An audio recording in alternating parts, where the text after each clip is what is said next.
The Dead Pixel Society is returning to the annual D-Scoop Global Conference. We're once again hosting a Photo Imaging Connect mini conference track at D-Scoop Edge St. Louis World Expo, May 7th through 10th, 2023 at the America Center, conveniently located in the heart of downtown St. Louis, Missouri. In addition to the excellent D-Scoop education and networking program, there will be 4 45-minute sessions, 2 on Monday, May 8th, and 2 on Tuesday, May 9th, specific for the photo imaging segment.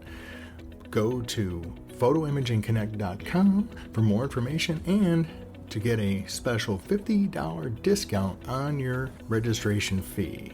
Hope to see you in St. Louis in May. Welcome to the Dead Pixel Society podcast, the photo imaging industry's leading news source. Here's your host, Gary Pageau. The Dead Pixel Society podcast is brought to you by Media Clip, Advertech Printing, and IP Labs. Hello again and welcome to the Dead Pixel Society podcast. I'm your host, Gary Pageau, and today we're joined by Bruce Seymour, the Managing Director of the U.S. for Autopilot Print. Hi, Bruce. How are you today? Excellent. Thanks for having me, Gary.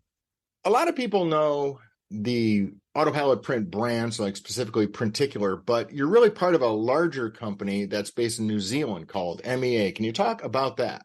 MEA was started about 10 years ago as a response to the mobile industry take flight. So the letters MEA stand for McFarlane Engel and Associates, and McFarlane Engel and Associates is an innovation management company based in New Zealand. And shortly after the iPhone came out, we looked at it and said, wow, this is an amazing opportunity.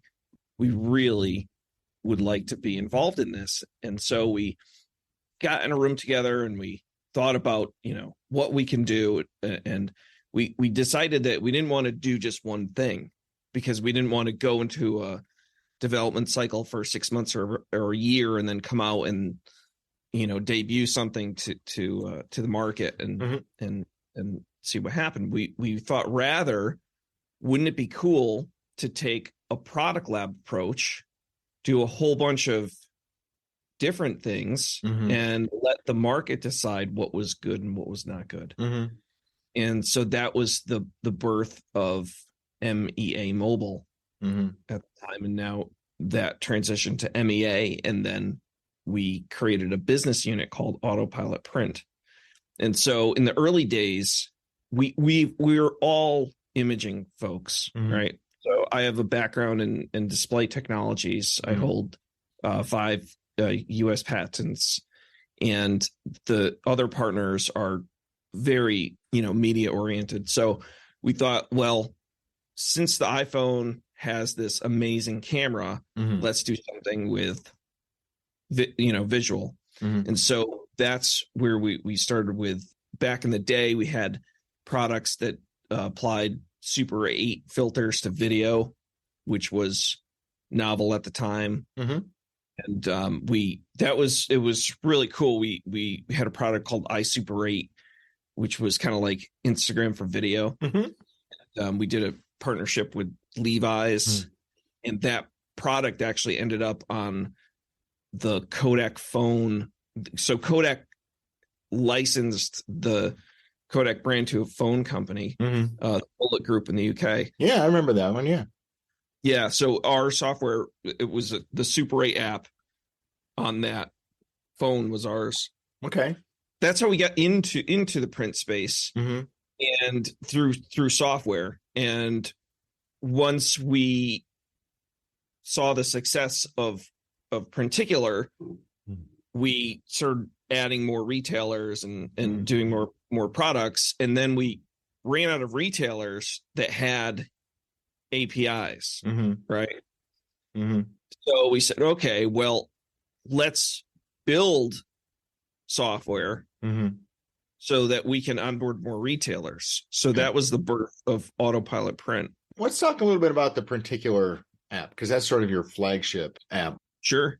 How was that conceived? Because like I said, back in the day, they're really, 10 years ago, let's go 8 or 9 years ago, the print to retail concept was not really developed at the time. per se. It was really more ship to home was really where it was at. So what was the vision for Printicular always going to be, print to retail? Was that always the vision of that? The origin of it is that it was actually a student project. Okay. in New Zealand. We had a group of interns, mm-hmm. and there was a real visionary at Walgreens corporate, a guy named Joe Rago. Mm-hmm. He had this idea that he could open up the Walgreens printers to third parties. And so it was his vision to create this API program. Mm-hmm.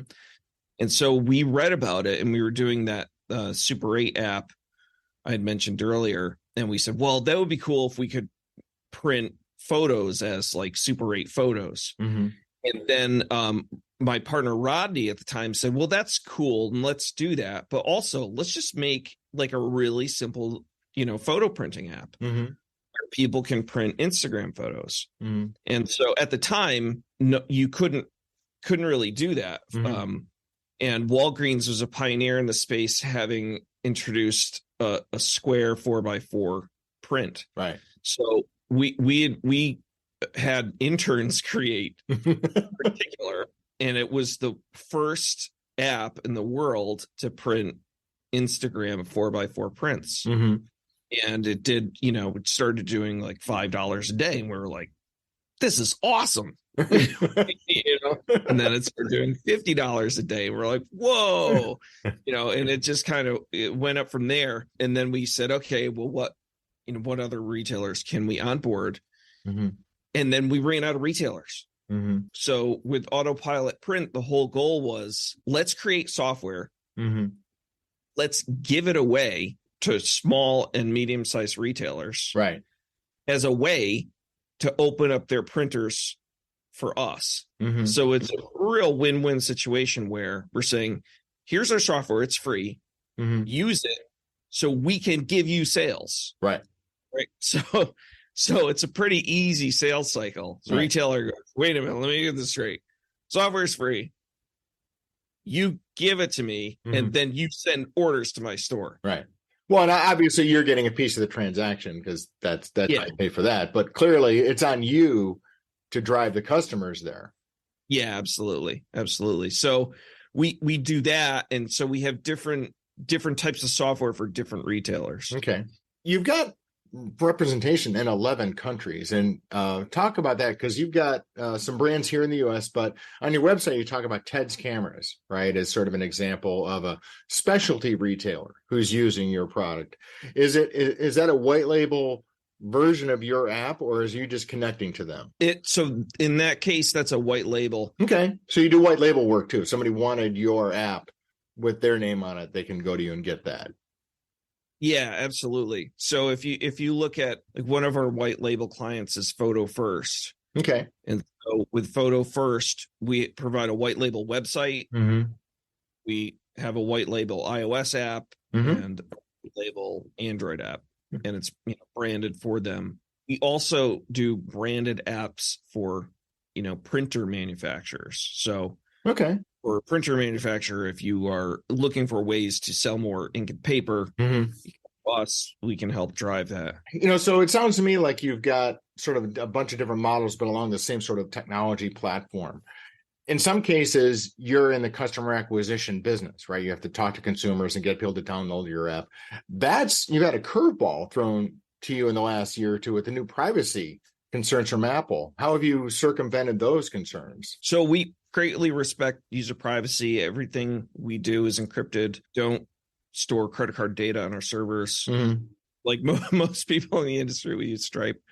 Mm-hmm. But we appreciate and value everyone's privacy, mm-hmm. and I really have hold Tim Cook in such high esteem for making that a priority within the company. So that mm-hmm. definitely aligns with our values. Mm-hmm. There's no silver bullet for user acquisition. We just kind of bob and weave with what's available at the time. It's a grind is what it is. Everyone says it's just a grind. I mean, I've heard numbers as high for a website, at least I don't know about what it is for a mobile app, but for a website, if you want to get someone to come to your website and sign up for something, it's going to cost you about $20. And that's just a lot of money to spend. So I've seen a lot of interest in people who want to be in that space, right? The consumer space, but they don't want any other piece. So I think what you're talking about as a business is pretty appealing because you don't have to worry about output. You don't have to worry about the other technology piece because you take care of that. Are you seeing interest from non-photo brands who are interested in just, they've got customers and they want to be able to sell them something else? It's interesting. It's a space that we're excited about, but we don't have any real customers, to be honest with you. Because I keep hearing these stories about, this brand is of Gen X whatever wants to get into photo because they have all these customers, and then so I'm just curious if there are any stories along those lines that you may have. But how many apps are there in their portfolio? Because there's like Printicular and there's a couple more, right? Sure. There's about a dozen apps portfolio across. Are they the same app reskinned, or are there different features? There's some flexibility in the features in each app. There's differences in the user flow. Sure. We have different user flows for different circumstances and because I imagine you can't give the same workflow for, let's say, the NBA team that you're working with versus the consumer printing site you may be working with. There's some different workflow there. Talk to me about the fulfillment side of it. You have besides connecting to 20,000 some retailers, you also have you work with some other partners around the country, right? We do. We're very lucky. There are some amazing partners across the United States and beyond that we integrate with. Our main supplier is Fujifilm. Mm-hmm. They've been a wonderful partner for us. Mm-hmm. We also partner with smaller fulfillment places such as Alexander's. Mm-hmm. They're a really great partner for us. Yep. And then your standard, I'm sure, standard places. Most of my readership are those people, so that's district. They know who they are. Yeah. I mean, I've never met anyone in this industry that I didn't get along with. It's a great industry. Mm-hmm. It's creative folks. It's fun. I mean, at a base level, all you're doing is making people feel good. Right. You get these photos in the mail or you pick them up and you smile, right. And it's products that are on your desk and on your walls. And it's just like, what a great space. We're just like Smile Factory, That sounds like a great name for an app, Smile Factory. Right. Hold on. I'm going to register. I'm going to write that one down. Yeah. Well, that is interesting about our industry, because I think that's one of the things where, with the people that I talk to in the industry, they're really passionate about that piece of either, they want to be in the preserving memories, family memories, or they just want to be sharing things, or even, displaying, important memories on the wall or things like that. And that's highly unusual, I think, for a lot of e-commerce type businesses, because if you're buying a pair of shoes through an app, is that going to give you the same feeling as seeing your own pictures when you pick them up at Walgreens or CVS? So I do think our industry is special in that way, that there is I don't know if it's a higher calling or what the thing is, but there is definitely something that I think is going to keep the industry going, because you always hear, every about 3 or 4 months, oh my gosh, print is dead, in consumer media, right? Or did you know you can make prints from your phone? And it's just like, the kids have figured this out, right? I mean, I'm sure you probably have some idea of how many downloads you're getting from younger people who are now discovering print as if it's something new. Yeah, absolutely. And you look at the space where there's the younger generations using Fujifilm Instax. Oh yeah. Right? And they love it, and it's great. And my son uses Instax too. He has a camera, and it's novel for him. It's cool, and I don't want to admit how much money I've spent on Instax film, but it's fun. It's just fun. Yeah, and that's one of the things I think is important is you have this. We want people to, as an industry, we want people to print no matter what, whether it's at home. Fuji Instax, Polaroid, their version of it, or the little zinc printers, those are fine too. I think there used to be a kind of people who turn up their noses at that, going, well, that's not a real photo print. It's like, no, we just want people printing. Let's just keep them going and engage them in printing. I'm curious about, are you still doing anything with that video, the 8mm app or anything like that sort of thing? And the reason why I ask is because it's always coming into the media these days about, the nostalgia piece of the industry. And now, traditional digital cameras are now hot again among 20-year-olds. They're using 10-year-old cameras. Have you thought about like reviving that for that audience, or did that ever go away? It's a resources issue. We're a private company. So we're not VC funded. It's our money. It's founder money. Right. So, we've got to make decisions on what we can prioritize and what we can't. So that product line is kind of sunsetted. We have the code, it's there, but it's just about priorities. I remember about 3 years ago, we had a project that I was super excited about. We used machine learning to create filters based on specific artists. So you could take a photo and you could apply a filter and make it look like Cezanne or Matisse or Picasso. But at the time, ML was newer. It's been around since the 60s, but it's newer. Right. And it would take like 5 minutes for the filter to apply. So it was just not there, Not ready for prime time. Yeah. We've chosen to stay away from the filter space, but it's not because we don't love it. We do love it. So I would like to get back there someday. Because it's interesting because that sort of also exploded in the last couple months, the in air quotes, AI generated, avatars and things like that. It's just, and I'm hearing from people are actually printing those. I mean, there is some output being generated through those images, which is kind of crazy. Right. So people print pictures for 3 reasons. They took it, they're in it, or they interacted with it. Okay. Meaning they created it or photoshopped it or because so the creative component, they're emotionally invested in it. Yeah, absolutely. Exactly it. That's exactly right. So so the new generation of AI powered imaging is super exciting. We're in that space. We've got some products coming out over the next couple of years that are going to be super exciting. And then you talked also about they're in it, right? There's a second reason. So if they're, it's a picture of them on a beach or something, they want to print that, then experience it. Now talk about that, because you've got some partnerships with people who are like big brands, right? Who want people to experience their brands and then print them. So absolutely. Brands are looking for ways to engage. There's it's not even new. There's feelings that we want brands to have experiences, right? We want to create experiences with these brands. And one way to do that is through licensed content. Sure. So we have relationships with organizations that enable us to bring licenses, including Barbie and Hot Wheels and the NBA. And those products are new and they're super exciting. Yeah, I mean, I've heard of different people trying different things. I know there was one of your partners, Fujifilm, up in Toronto, in Canada. They had a partnership with the Toronto Raptors to do some things with printing on site.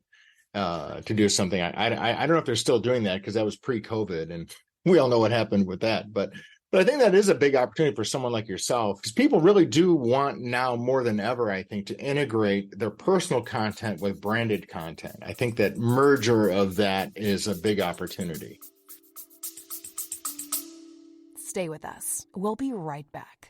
Are you mentally exhausted from the constantly changing algorithms and you're not getting a return on the blood, sweat and tears you put into your social media efforts? And no, there must be a better way to market your business than tune in to the Sales Without Socials podcast. I'm your host, Tanya Williams, and in the last 6 months, I have transformed my business growth by doubling down on the marketing strategies that actually work And that doesn't include Facebook ads, Reels, or silly TikToks. If you're sick of being on the social media hamster wheel and want to focus your energy on marketing strategies that don't suck your time without a result, then subscribe and listen to the weekly episodes of the Sales Without Socials podcast.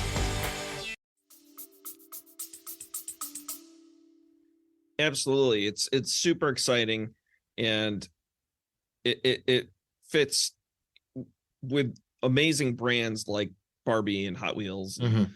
Yay, you have high quality products that people really enjoy and cherish. And even then you could have those. Now, would those be a print on site type thing, or would that be a print to home or print to retail, or is that it just up to the partner how they want to do it, right? Yeah, it's up to the partner. A lot of that is delivery. One thing was about just normal 4x6 prints. Those are still going strong, and I think that's what people in the traditional side of the industry tend to kind of overlook, because clearly a lot of the growth is in things like cards and mugs and wall display, canvas. Those are growth areas, but you guys do a ton of prints, just 4x6 prints. Can you talk about that piece of the business? There is no better value on the planet Earth than a 4x6 photo print. You can get it for 29 cents. Mm-hmm. Some places you can get it for 19 cents. Mm-hmm. There simply is nothing on this earth that you could buy that will give you that same value. It's a complete no-brainer, right? You want to bring joy to someone, you print a 4x6 and you stick it in a birthday card. Mm-hmm. It's every occasion, Mm-hmm. every day, everywhere Right. in the world. There's a reason 4x6 is so successful, and that's it. It's the perfect product.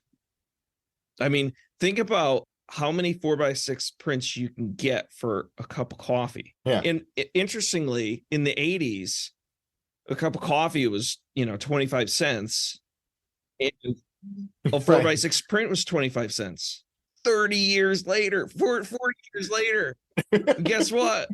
4x6 print is 25 cents, and a cup of coffee is $5. Exactly.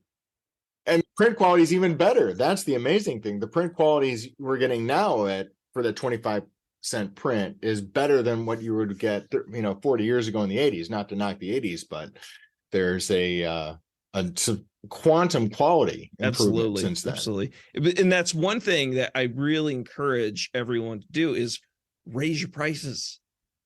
There's no reason. There's just no reason you should be selling a photo print for under 50 cents. It's just chaos. It's like, and people are like, oh, well, this works.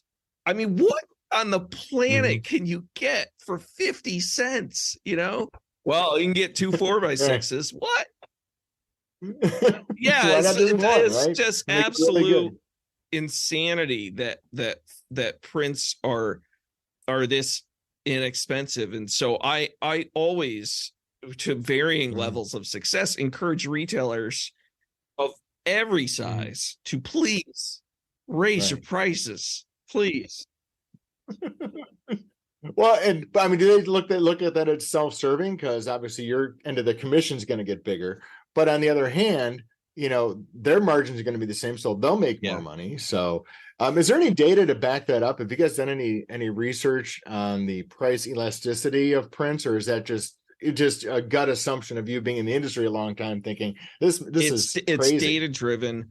It is not a coincidence. We are the highest priced print in our most successful markets.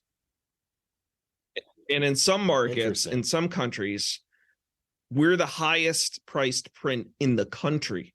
Printing to the same retail outlets, or, how does that work? I mean, if you've got, because I'm sure, some of these people who have, an API that's open, multiple brands can print to them, and you're printing, you're actually priced higher versus some of your competitors in that market? So, or how does that work? The price is determined by the path, right? So if your path is home delivery and you're buying in bulk, you're going to get a lower price. And if your path is walking into a retail store, into a kiosk, you're going to get a different price. And if your path is through a mobile app, it's a different price. People have already accepted this. Right. People already understand this. Right.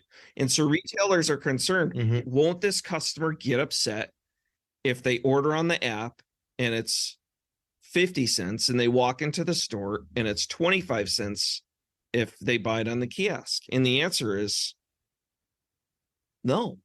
So any customer that is going to get upset, just order it on the kiosk. Cancel the existing order. Order it on the kiosk. You want to save 25 cents?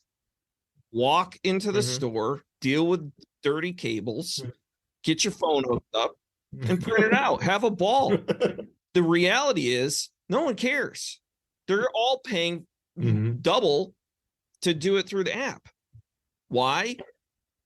Because the price is too cheap. I mean, it just proves my earlier point. Is like, you know, I'm telling you flat out, people will pay double to print it through the app than to do it in the kiosk. Wow. And so yes, so some retailers are concerned that they may upset customers because they have different price points for different channels. But what I'm telling you is the channel defines the price point. That's the way it is now.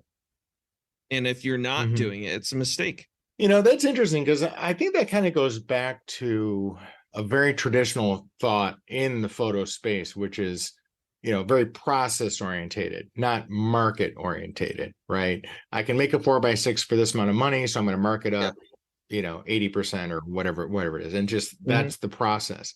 But what you're saying is that the customer is now so not only sophisticated, but they're discerning enough to know that if they go through a different path, they're going to have a different price, or they don't care. You know, in the customers that are that price sensitive are looking in advance at the cheapest path. That's interesting. I mean, that just it gives me a new way to think about that, because that's does that transfer into other products too? Because your apps do have, you know, the jigsaw puzzles and all the other stuff. Does it transfer to that too, do you think, or is it just 4x6 prints because that's such a, you know, a classic So I've product? been marketing digital goods for over 15 years.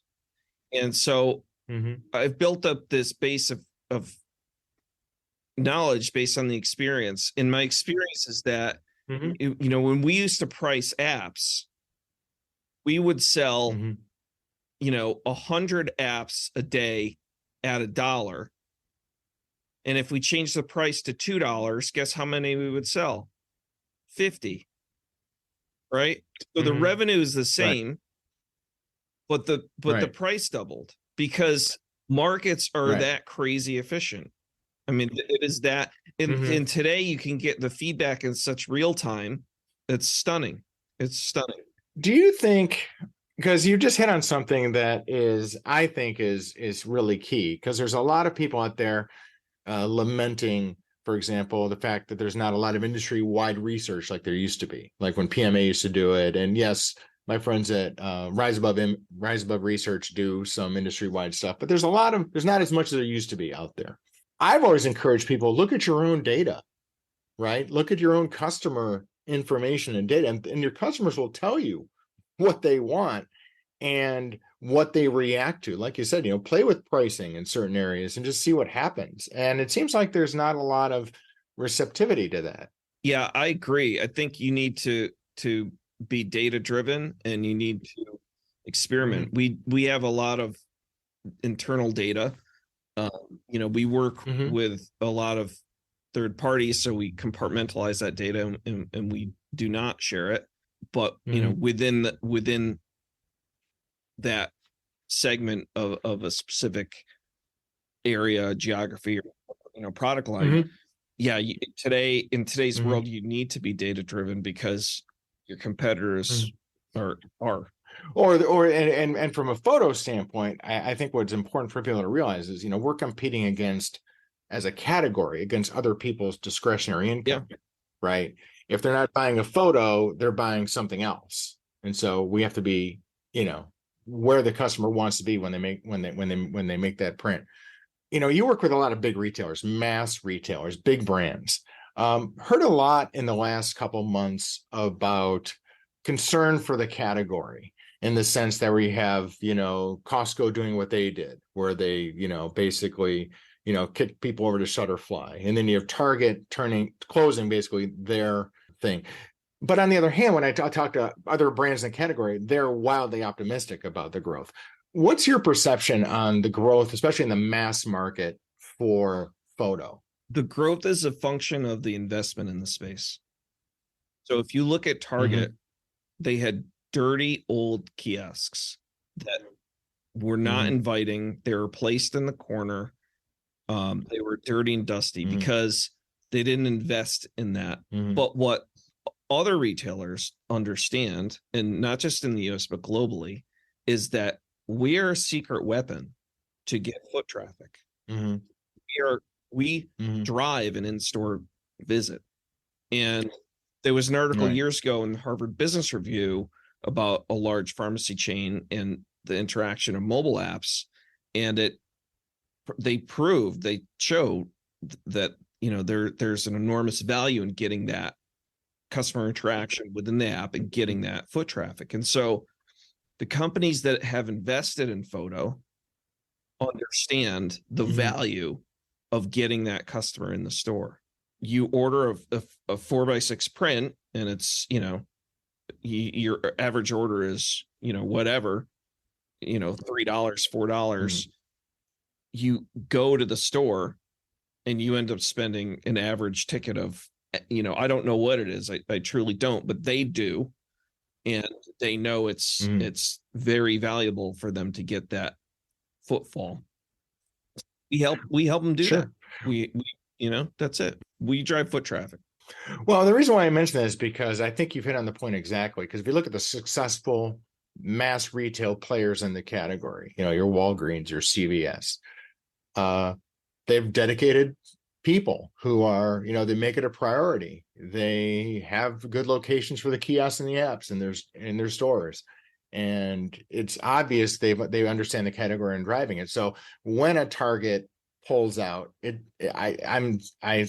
exactly, well, they weren't that big of a player to begin with. They're a big brand. Everyone knows the brand, but in photo, they were not big at all, because I don't think they've had a dedicated photo buyer in probably 10 years. Yeah. Right? The large stores, they're very sophisticated.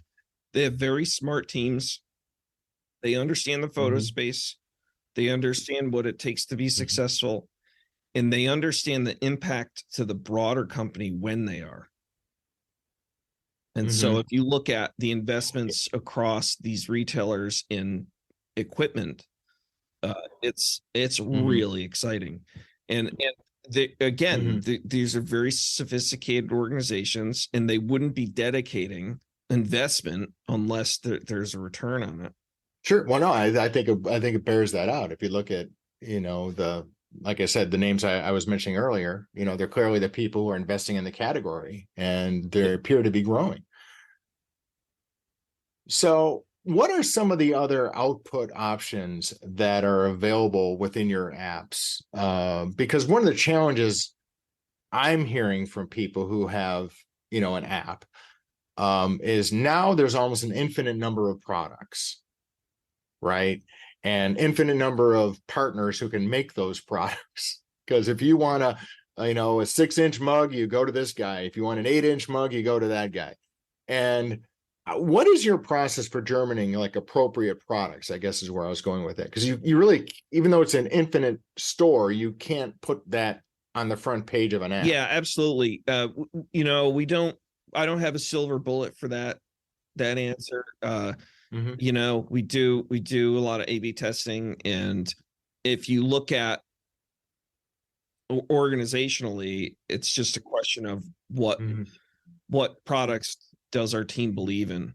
You mentioned Costco earlier. Costco is my favorite store ever, right? It is just the best. And one of the reasons it's the best is because they have this procurement team who is just exceptional at their jobs. They, like, if you look at the Kirkland private label, right? the best stuff I own is Kirkland. It's like, I had this belt for like 10 years and I went through like 4 other belts and I'm like, man, I got to get another one of these belts. What brand is it? Pull it back. It's Kirkland. I have like, 4 blue shirts. Right. And I'm like, I got to get rid of, there's for various reasons, is disposing some of my blue shirts. The one that I kept, my favorite one, Kirkland, right? Because they employ great buyers. They care about what they bring into the store and they likely use it themselves. So we in the same space, we have a great team. They care about what they bring in and offer. And as a result, I think that care and attention shines through. Cool. Well, Bruce, how can people reach out to you to learn more about your either white label apps or connecting to your network? What would be the best way for people to reach? Is our website, which is autopilotprint.com, or you can reach out to me, Bruce at autopilotprint.com, or text me at 860-628-1787. That's my personal cell. Send me a text, get you back. Wow. All right. Well, thank you, Bruce, for your time and best wishes for future thanks, success. Gary. Appreciate your time. Thank you for having me. Thank you for listening to the Dead Pixel Society podcast. Read more great stories and sign up for the newsletter at www.thedeadpixelssociety.com.